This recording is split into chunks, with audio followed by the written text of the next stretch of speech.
നോക്കുമ്പോഴത്തേക്ക് ആളെ മേലെ മണ്ണൊക്കെ ഇടിഞ്ഞ് കിടക്കുകയായിരുന്നു. അപ്പോൾ അയാളെ ലിഫ്റ്റ് ചെയ്യുക എന്നുള്ള ഒരൊറ്റ ചിന്ത മാത്രമേ ഉള്ളൂ. മണ്ണിടിഞ്ഞതിനെ കൊണ്ടാണ് അയാളെ ലിഫ്റ്റ് ചെയ്യുക എന്നുള്ളത്. ലിഫ്റ്റ് ചെയ്യുമ്പോഴത്തേന് എൻ്റെ ശക്തി പവറൊക്കെ കുറഞ്ഞു പോയി, ഞാനും വീണ്. പിന്നെ 2-3 ദിവസം കഴിഞ്ഞിട്ടാണ് ബോധം വീണ്. ആക്സിഡൻറ്റ് പറ്റിയെന്ന് പറഞ്ഞിട്ടാണ് ഇന്നെ കൊണ്ടുവരുന്നത് ഇവിടേക്ക്. ഞാൻ കാണുന്ന ബോധമില്ലാതെ കുറേ കുഴലുകളൊക്കെ മുഖത്ത് വെച്ച ഒരാളെയാണ്. പിന്നെ ഇതിങ്ങനെ ഡോക്ടർ പറയുന്നത് ഞാൻ കേൾക്കുന്നുണ്ട്, ക്രിട്ടിക്കൽ. പിന്നെ എനിക്കൊന്നും അറിയില്ല. പിന്നെ ജീവൻ തിരിച്ച് കിട്ടിയത് മറ്റൊരു സഹജീവി പടയ്ക്കുന്നത് കണ്ടുകൊണ്ടായിരിക്കാം പെട്ടെന്ന് ഇറങ്ങി. പിന്നെ നമ്മുടെ കൂട്ടത്തിലെ ഫയർമാനായ അഭിലാഷ്, അയാൾ പെട്ടെന്ന് ആ മാൻഹോളിൽ കൂടെ ഇറങ്ങി. വളരെ കൺജസ്റ്റഡായുള്ള ദ്വാരമാണ് ഹാളിലേക്കുള്ളത്. നമ്മൾ അദ്ദേഹത്തിനെ പുറത്തെടുക്കുമ്പോൾ അദ്ദേഹത്തിന് പൾസില്ല, അതുപോലെ തന്നെ ഒരു അനക്കമില്ല. നമ്മളിങ്ങനെ പൾസില്ലാതെ ശ്വാസമില്ലാത്തൊരു വ്യക്തിയെ നമ്മൾ എത്ര വേഗത്തിൽ നമ്മൾ ഏത് ഹോസ്പിറ്റലിൽ എത്തിച്ചും കാര്യമില്ല. അദ്ദേഹത്തിന് നമ്മൾ കൊടുക്കേണ്ടത് ഫസ്റ്റ് എന്ന് പറയുന്നത് CPR കൊടുക്കുക എന്നുള്ളതാണ്. 2015 നവംബറിൽ കോഴിക്കോട്ട് പാളയത്ത് ഒരു മാൻഹോളിൽ 2 അന്യസംസ്ഥാന തൊഴിലാളികളെ രക്ഷപ്പെടുത്താനുള്ള ശ്രമത്തിനിടെ നമ്മുടെ ഓട്ടോ ഡ്രൈവർ നൗഷാദ് മരണത്തിന് കീഴടങ്ങി. 11 വർഷങ്ങൾക്ക് ശേഷം ഏതാണ്ട് ഒരാഴ്ചകൾക്ക് മുമ്പ് കോഴിക്കോട് കക്കോടിക്ക് സമീപം മൂട്ടോടി എന്ന് പറയുന്ന സ്ഥലത്ത് സമാനമായ രീതിയിലുള്ള ഒരു അപകടം. മാൻഹോളിൽ ഇറങ്ങിയ യുവാവിനെ രക്ഷപ്പെടുത്താനുള്ള ശ്രമത്തിനിടെ നമുക്കൊപ്പം നിൽക്കുന്ന വിശ്വനാഥൻ എന്ന് പറയുന്ന ആൾ കൂടി അപകടത്തിൽപ്പെടുന്നു.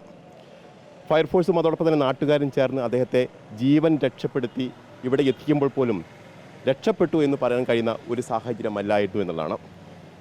പുതുജീവൻ എന്നുള്ളോ അതോ പുനർജീവിതമെന്നോ എന്നൊക്കെ നമുക്ക് വേണമെങ്കിൽ പറയാൻ കഴിയും വിശ്വനാഥൻ്റെ ഈ ജീവിതത്തെക്കുറിച്ച്. ആശുപത്രിയിൽ നിന്ന് ഡിസ്ചാർജ് ആവുകയാണ്. മുഖത്ത് ഇപ്പോഴൊരു തെളിച്ചമുണ്ട്, നമുക്കറിയാം, സന്തോഷമുണ്ട്, കുടുംബത്തിന് ആ സന്തോഷമുണ്ട്. എങ്ങനെയാണ് ആ അപകടത്തെ ഓർക്കുന്നത്? അപകടത്തെ എങ്ങനെ ഓർക്കാനാണ്? ആളെ രക്ഷിക്കാൻ കഴിഞ്ഞില്ല, അത്രയേ ഉള്ളൂ. പക്ഷേ അവരെല്ലാവരും കൂടെ രക്ഷിച്ചു. ഭയങ്കര സന്തോഷം തന്നെയാണ്. ഈ മലയാളികളെ സംബന്ധിച്ചൊരു പ്രധാനപ്പെട്ട കാര്യം എന്ന് പറയുന്നത് അന്യൻ്റെ ദുഃഖത്തിൽ പങ്കുചേരുക എന്നുള്ളത്, സഹജീവിയെ എങ്ങനെ രക്ഷപ്പെടുത്താൻ നോക്കുക എന്നുള്ളത്. തൻ്റെ സുരക്ഷ കൂടി മറന്നുകൊണ്ട് അത്തരത്തിൽ ഇറങ്ങുമ്പോൾ നമ്മൾ കൂടി ഒരു അപകടത്തിലേക്കാണ് കടക്കുന്നതെന്ന ബോധ്യം നമുക്കുണ്ടാവാറില്ല. അത്തരത്തിൽ തന്നെയായിരുന്നു ഈ സമയത്തുണ്ടായിരുന്നു. അതെ. അപ്പോഴൊന്നും ഞാനൊന്നും ചിന്തിച്ചിട്ടില്ല അദ്ദേഹത്തിന് എങ്ങനെയെങ്കിലും രക്ഷിക്കുക എന്നുള്ള ചിന്തയാണ്. അത് മലയാളികൾക്കുള്ളതാണ്. അത് അതിൻ്റെ ഒരു ഉദാഹരണമാണ് നമ്മൾ നൗഷാദ് എന്ന് പറഞ്ഞ ഒരു. എങ്ങനെയാണ് ഈ അപകടം ഉണ്ടായെന്ന് ഓർത്തെടുക്കാൻ കഴിയുന്നുണ്ടോ?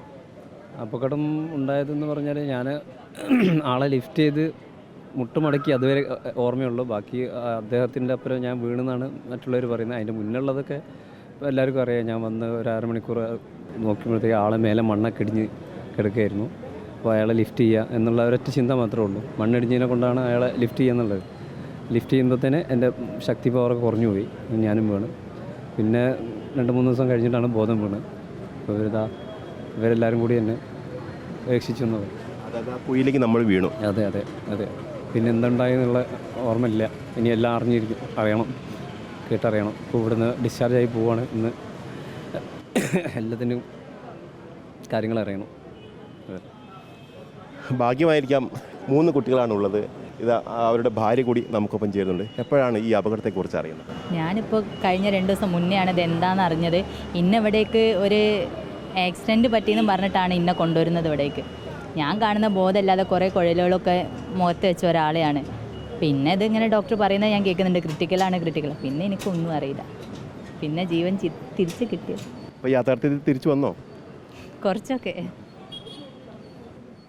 അന്ന് രക്ഷപ്പെടുത്തിയ ഫയർഫോഴ്സ് ഉദ്യോഗസ്ഥർ നമുക്കൊപ്പം ചേരുന്നുണ്ട്. സാറേ, ഇതൊരു വലിയൊരു അപകടമാണ്. എന്താണ് ഇതിനെക്കുറിച്ച് പറയാനുള്ളത്? ഇത്തരം മാൻഹോൾ അപകടങ്ങൾ നിങ്ങൾ പറഞ്ഞ പോലെ തന്നെ നൗഷാദിൻ്റെ അപകടമൊക്കെ മുമ്പിലിരിക്കുമ്പോഴും ഇങ്ങനെ ആവർത്തിക്കപ്പെടുന്നതിന് ഞങ്ങൾക്ക് വേദനയുണ്ട്. 15-ാം തീയതി ഒരു 12:15 തോന്നി കോൾ വരുന്നത്. അപ്പോൾ തന്നെ ഒരാൾ അകപ്പെട്ടെന്ന് പറയുമ്പോൾ തന്നെ വരുന്ന വഴിയിൽ ഞങ്ങൾ തിരിച്ച് വിളിച്ച് മെസ്സേജ് കൊടുക്കുന്നുണ്ട്, മറ്റൊരാൾ ഇറങ്ങാൻ പാടില്ല, ചിലപ്പോൾ ട്രാപ്പായിരിക്കും. ആൾറെഡി ഒരാൾ ഇറങ്ങിയ സ്ഥിതി ഇതാണല്ലോ. പക്ഷേ അപ്പോഴത്തേക്കും വിശ്വാസി പറഞ്ഞ പോലെ തന്നെ മറ്റൊരു സഹജീവി പടയ്ക്കുന്നത് കണ്ടുകൊണ്ടായിരിക്കാം പെട്ടെന്ന് ഇറങ്ങി. പിന്നെ നമ്മുടെ കൂട്ടത്തിലെ ഫയർമാനായ അഭിലാഷ്, അയാൾ പെട്ടെന്ന് ആ മാൻഹോളിൽ കൂടെ ഇറങ്ങി. വളരെ കൺജസ്റ്റഡായുള്ള ദ്വാരമാണ് ഹാളിലേക്കുള്ളത്. BS7 യൂസ് ചെയ്യാനും പോലും പറ്റില്ല. അങ്ങനെ BS7 ഓപ്പൺ ചെയ്ത് കുറേ ഓക്സിജൻ അതിലേക്ക് പ്രൊവൈഡ് ചെയ്ത് ഇയാൾക്കും അതുകൊണ്ടായിരിക്കാം രക്ഷ എന്നാണ് തോന്നുന്നത്. രക്ഷപ്രവർത്തനം ഇറങ്ങി അഭിലാഷിനും കൂടെ. അപ്പോൾ ആദ്യം അദ്ദേഹത്തിനെ കയറ്റി വിട്ടു. അപ്പോൾ തന്നെ ബോധമൊന്നുമില്ല. നമ്മുടെ നഗരത്തിലടക്കം ഇത്തരത്തിൽ നിരവധി മാൻഹോളുണ്ട്. അതിൽ അപകടങ്ങളും പതിവാണ് എന്നുള്ളതാണ് വസ്തുത. എന്താണ് അവർക്ക് കൊടുക്കാനുള്ള ഒരു ജാഗ്രതാ നിർദ്ദേശം? ജാഗ്രതാ നിർദ്ദേശം തന്നെ നിങ്ങൾ പറഞ്ഞ പോലെ തന്നെ നമ്മുടെ സേഫ്റ്റി നോക്കിയിട്ട് മാത്രമേ മറ്റൊരാളെ രക്ഷപ്പെടുത്താൻ ഇറങ്ങാവൂ. അല്ലെങ്കിൽ രണ്ടാളും ട്രാപ്പിൽ പോകുന്നൊരവസ്ഥ ഉണ്ടാകുന്നത്. ഇതുവരെ നിരവധി ആവർത്തിക്കപ്പെടുന്നുണ്ട് ഇങ്ങനത്തെ ദുരന്തങ്ങൾ. എന്താണ് ആ സമയത്തുണ്ടായിരുന്നത്? ആ സമയത്ത് ഞാൻ അന്ന് ആംബുലൻസിലായിരുന്നു.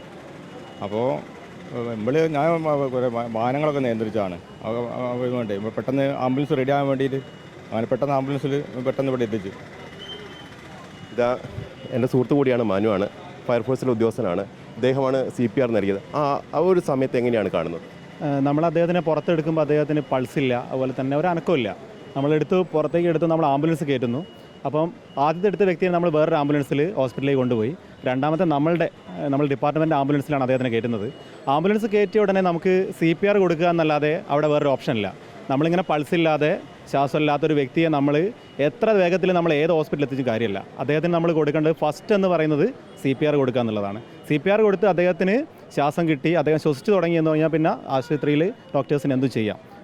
നമ്മൾ പലപ്പോഴും ഡെമോ ഒക്കെ കാണിക്കാറുണ്ട്, പക്ഷേ ഇത്തരത്തിൽ CPR നേരത്തെ നൽകിയിട്ടുണ്ടോ? ഇല്ല, നമ്മൾ CPR ഒരുപാട് ബോധവൽക്കരണ ക്ലാസ്സുകൾ നടത്തിയിട്ടുണ്ട്. അതിൽ നമ്മൾ അധികം മാനിക്യൂളിലാണ് ചെയ്യുക. നമ്മൾ ഡെമോ പീസിലാണ് നമ്മൾ ചെയ്യുക. ഒരു വ്യക്തിയിൽ മുമ്പ് നമ്മൾ ചെയ്തിട്ടുണ്ട്. ഞാൻ ശബരിമല ഡ്യൂട്ടി സമയത്ത് ഒരു വ്യക്തിക്ക് അങ്ങനെ കൊടുത്തിട്ടുണ്ട്. പക്ഷേ അദ്ദേഹം അന്ന് മരണപ്പെട്ടിട്ടുണ്ട്. അദ്ദേഹത്തിന് നമുക്ക് രക്ഷപ്പെടുത്താൻ സാധിച്ചില്ല.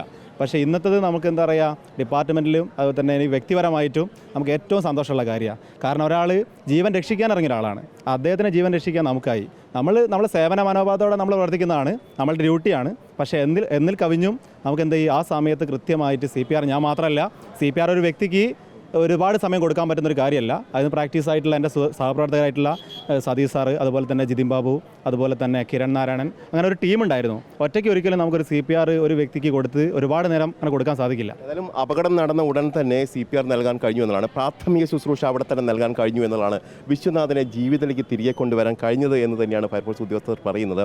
എന്താണ് ഇവരോടൊക്കെ നിങ്ങൾക്ക് പറയാനുള്ളത്? വളരെ നന്ദിയുണ്ട്, വലിയ ഉപകാരം. 2ാം ജന്മമാണ് എനിക്ക്. എൻ്റെ മക്കളെയും കുടുംബത്തേക്ക് കാണിക്കും. മൈസൂര് 2ാം ജന്മമാണ് ഇഗ്ര ഹോസ്പിറ്റലിനും കേരള ഫയർഫോഴ്സിനും വെളിമാടൊന്നും. ഇനിയൊന്നും പറയാനില്ല എനിക്ക്. അമ്മവനാണല്ലേ? അങ്ങനെ എനിക്ക് ഏറ്റവും കൂടുതൽ പറയാനുള്ളത് CPR കൊടുത്ത് അന്ന് ഇവിടെ എത്തുമ്പോൾ ഞങ്ങളിവിടെ എത്തിയിട്ടുണ്ടായിരുന്നു. പക്ഷേ ഇക്കർ ഹോസ്പിറ്റലും ഇവരും ചെയ്ത സേവനം ഒരിക്കലും മറക്കാൻ പറ്റില്ല. കാരണം എൻ്റെ കുട്ടികളെ തിരിച്ച് കിട്ടിയതിൽ ഏറ്റവും കൂടുതൽ സന്തോഷിക്കുന്നത്, കാരണം എൻ്റെ കുടുംബം അത്രയും സന്തോഷിക്കുന്നുണ്ട്. പറഞ്ഞില്ലേ, CPR കൊടുത്ത് ഇവിടെ എത്തിക്കുമ്പോൾ ഇവിടുത്തെ അവസ്ഥ കണ്ട സ്ഥിതി പറഞ്ഞറിയിക്കാൻ പറ്റില്ല. ഏതായാലും ആശ്വാസകരമാണ് എന്നതിനപ്പുറത്തേക്ക് വളരെ സന്തോഷകരമായ ഒരു കാര്യം കൂടിയാണ്. ഒരാളുടെ ജീവൻ പൊലിഞ്ഞു എന്നുള്ളതൊരു വസ്തുതയാണ്. പക്ഷേ അതിനപ്പുറത്തേക്ക് ജീവൻ രക്ഷിക്കാൻ ഇറങ്ങിയ ഒരാളെ രക്ഷപ്പെടുത്താൻ കഴിഞ്ഞു എന്നുള്ളതാണ്. അത് കാരണം അദ്ദേഹത്തിൻ്റെ ശ്വസനം പോലും നിലച്ചിരിക്കുന്ന അവസ്ഥയിൽ CPR നൽകാനും ആശുപത്രിയിൽ എത്തിക്കാനും പിന്നീട് ചികിത്സ നൽകാനും ഒക്കെ കഴിഞ്ഞിരിക്കുന്നു. 3 കുട്ടികളുണ്ട്, ചെറിയ കുട്ടികളാണ്. അവരെയും അവരുടെ കുടുംബത്തെയും കൂടിയാണ് ഇപ്പോൾ രക്ഷപ്പെടുത്താൻ കഴിഞ്ഞത് എന്നുള്ളതാണ് ഇപ്പോൾ ഫയർഫോഴ്സ് ഉദ്യോഗസ്ഥരും അതോടൊപ്പം തന്നെ ആശുപത്രി അധികൃതരൊക്കെ വ്യക്തമാക്കുകയും ചെയ്യുന്നത്. ഷനിൽ കണ്ണനൊപ്പം റിപ്പോർട്ടർ AK അഭിലാഷ്, ഇൻ റിപ്പോർട്ടർ, കോഴിക്കോട്.